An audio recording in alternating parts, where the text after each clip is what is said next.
So if you're under a rock, then you would have not heard that Kenya Barris has a new Netflix series called Black AF. We all know what the AF stands for. I watched it over the weekend. I binged it and I liked it. I did. I'm not gonna shade it too hard because Black Twitter is eating Kenya Barris up. And I think that is a matter of perspective in regards to Kenya Barris. So let me talk about the things that I did like. The things that I did like about it, I love Rashida Jones's fashions. Rashida Jones plays his wife, and I love her clothing and her style. And she wore sneakers, and she was trendy. She was like a Zara Shoe Palace fusion, if you can follow that. I loved everything about her style. I liked it, but there were some things that just weren't relatable, like the kids cussed.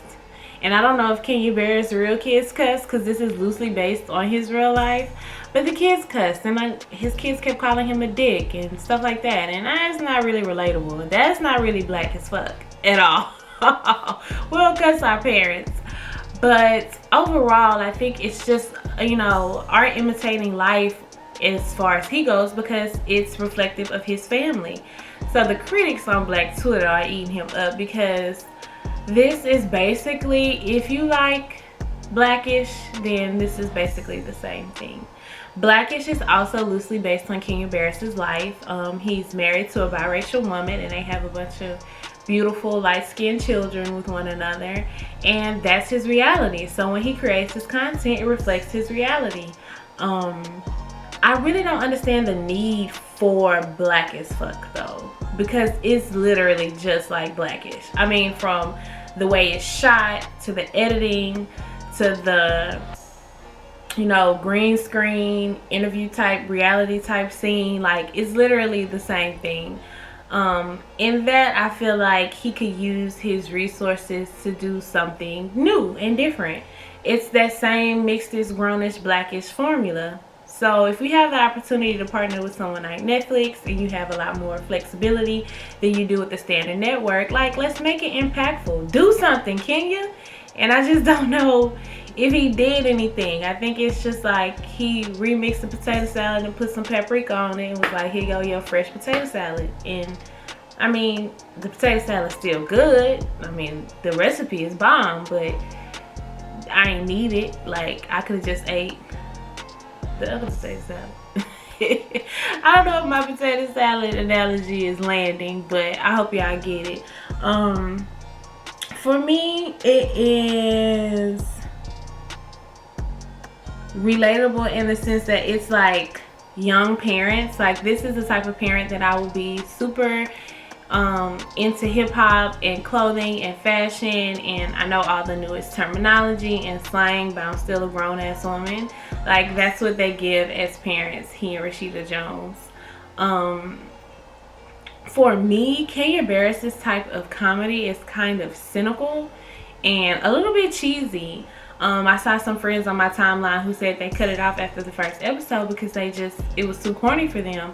He is a little bit cheesy, and the fact that the kids are like cussing and stuff like that, that's not relatable to a lot of people. So most, I think, of the Black community, this doesn't really land with them because they can't relate to that kind of stuff.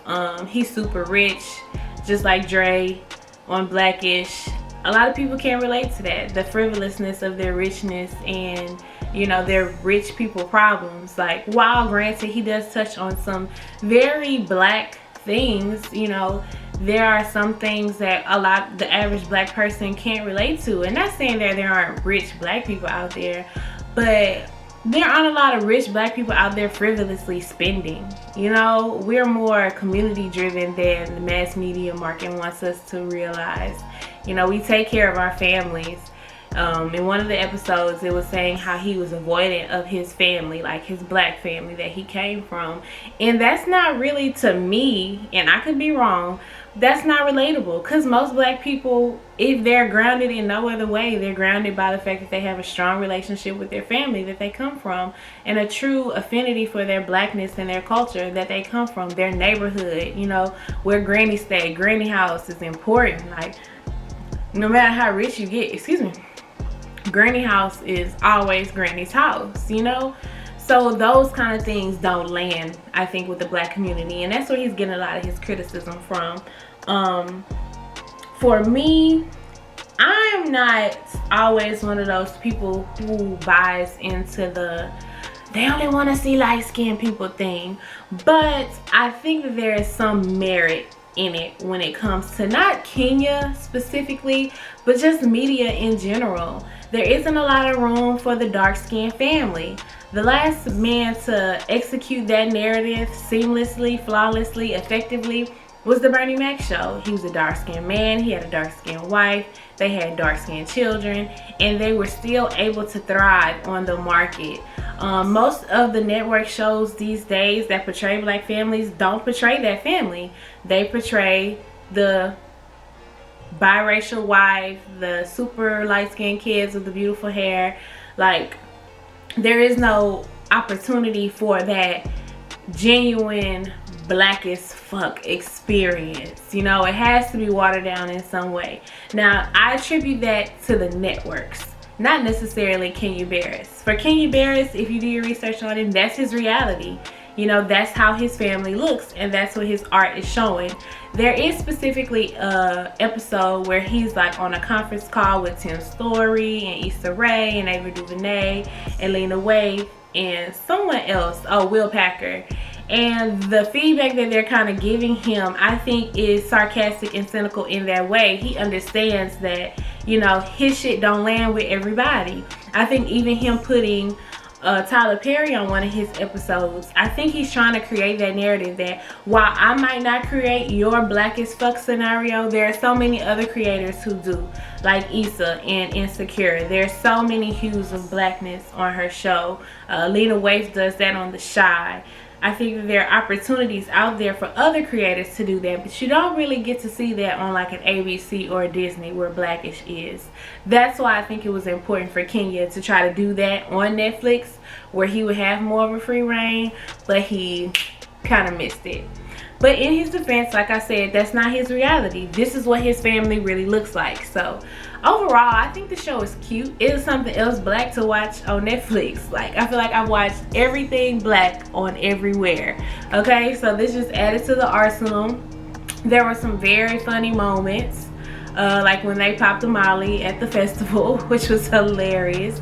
There were some relatable moments in their moments, okay? Not overall, but there were some instances of relatability, especially if you grew up in a big family or you have siblings, with the relationships with the children. Overall, I would probably give it about a 6 out of 10, just for me. But I encourage you all to support. We room for everybody black, okay? No matter how black they are, or I'm not even gonna say they are not. We just rooting for everybody black. So if you haven't had the opportunity to check out Black as Fuck on Netflix yet, please do so. I think you'll enjoy it, and it will give you a perspective on my insight on the show. So I hope you enjoyed this video. Please be sure to like, share, and subscribe, and I'll see you guys in the next one.